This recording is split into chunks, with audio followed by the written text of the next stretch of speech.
Hello students, I am CA Harshita Rizwani from HR Institute of Studies. Today, we would be starting with a new poem in English for Standard 6 student. The name of the poem is Where Do All the Teachers Go? ठीक है? So let us begin. Actually ये poem किस चीज़ पे based है? Students को हमेशा ऐसे लगता है कि उनकी teachers कोई special person है. उनको लगता ही नहीं कि उनकी टीचर्स रेगुलर लाइफ जी सकते हैं. जैसे वो लोग खाते हैं, पीते हैं, स्कूल जाते हैं, पेरेंट्स हैं उनके, खेलते हैं. क्या टीचर्स का भी ऐसा होता होगा? टीचर्स भी अपने घर जाती होंगी. मतलब उनको हमेशा से क्या लगता है, टीचर्स तो कोई स्पेशल पर्सन है. उनको वो कभी भी ऑर्डिनरी पर्सन नहीं मानते. उनके लिए बहुत सोचना मुश्किल हो जाता है कि टीचर ऑर्डिनरी लाइफ जी सकती है. आपने देखा होगा काफ़ी स्टूडेंट्स को कभी रास्ते में टीचर दिख जाती है तो they like, O ma'am hi, दे फिर मैम यहाँ क्या कर रहे हैं. मतलब उनको ये बात डाइजेस्ट नहीं होती कि मैम मतलब टीचर्स भी नॉर्मल लाइफ जी सकते हैं. तो इसी चीज़ को बहुत अच्छे से एक पोएम के थ्रू प्रेजेंट किया गया हमारे पोएट ने. Okay, just give me a minute. Okay, so let us read the name of the poet, Peter Dickson.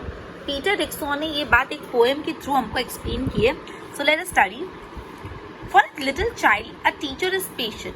It is difficult for a small child to think of his or her teacher as an ordinary person. मैंने आपको बताया कोई भी little child के लिए teacher बहुत special होती है. उसके लिए ये सोचना बहुत मुश्किल होता है कि उसकी teacher भी एक ordinary person है. So let us study the first paragraph. Where do all the teachers go when it's 4 o'clock? Do they live in house and do they wash their socks? तो यहाँ पे क्या बोला है कि Where do all the teachers go when it's 4 o'clock? यहाँ पे बच्चा सोच रहा है कि जब 4 बजते हैं और हम लोग स्कूल से घर जाते हैं तो टीचर कहाँ जाती होगी. क्या उनके पास भी रहने को घर होगा? क्या वो भी अपने सॉक्स वॉश करते होंगे? ठीक है. सो यहाँ पे बच्चे का ये एक सवाल है कि स्कूल ख़त्म होने के बाद हम लोग तो अपने अपने घर जाते हैं तो टीचर्स कहाँ जाती होगी. क्या टीचर का भी घर है? क्या वो भी अपने सॉक्स वॉश करती हैं? Second paragraph. Do they wear pyjamas and do they watch TV. आप बच्चा सोचते हैं क्या वो भी पजामा टीचर्स पहन के टीवी देखती होगी, एंटरटेन होती होंगी.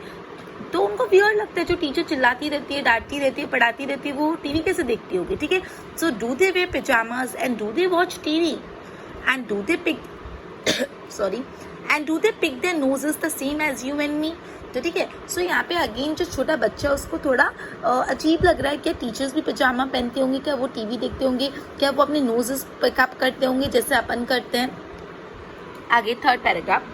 Do they live with other people have their mums and dads. क्या वो अकेले रहते होंगे कि उनके साथ और भी कोई रहता होगा? क्या उनके भी मम्मी पापा हैं जैसे हमारे मम्मी पापा हैं? And were they ever children and were they ever bad? और क्या वो भी कभी बच्चे होंगे और क्या हम जितने बुरे टीचर्स भी कभी इतनी बुरी होंगी? तो क्या बोला है, क्या डाउट है?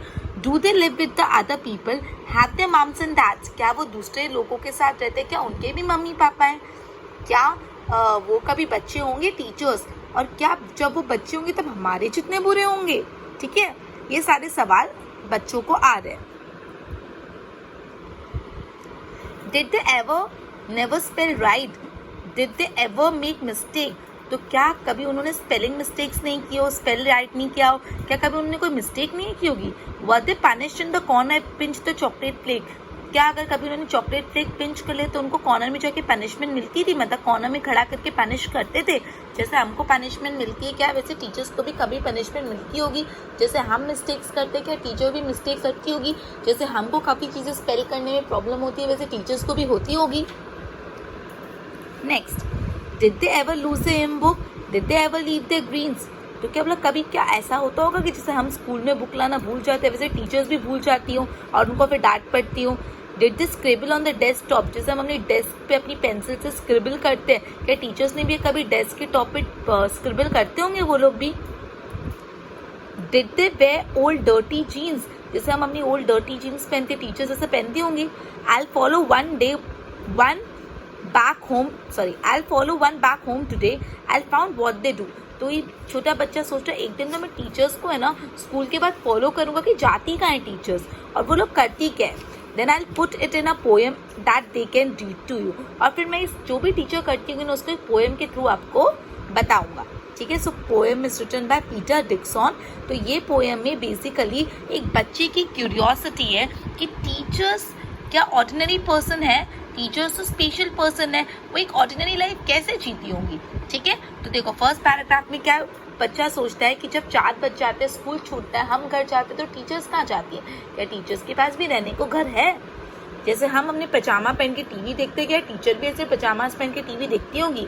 जैसे हम अपनी मम्मी पापा के साथ रहते हैं, क्या वो भी अपने मम्मी पापा के साथ रहते होंगे, क्या वो भी कभी बच्चे होंगे, क्या वो भी हमारे जितने बुरे होंगे, क्या कभी उन्होंने मिस्टेक्स की होगी, क्या कभी उनको पनिशमेंट मिली होगी, क्या कभी उन्होंने कुछ स्पेल रॉन्ग करा होगा, क्या कभी वो बुक्स लेके जाना भूल जाते होंगे स्कूल में, क्या कभी उन्होंने डेस्क पे स्क्रिबल किया होगा या कोई पुरानी सी जीन्स पहनी होगी। ये सारे सवालों का जवाब निकालने के लिए एक दिन मैं टीचर्स को फॉलो करूंगा और मैं पता लगा के रहूंगा कि टीचर्स करते हैं क्या, ओके। और फिर उस चीज़ को एक पोएम के थ्रू आपको बताऊंगा, ठीक है। So this is a poem written by Peter Dixon, a very beautiful poem written by Peter Dickson, Where Do All the Children Go? With this, we would be ending our lecture and continue with the next chapter in our next session. Till then, goodbye.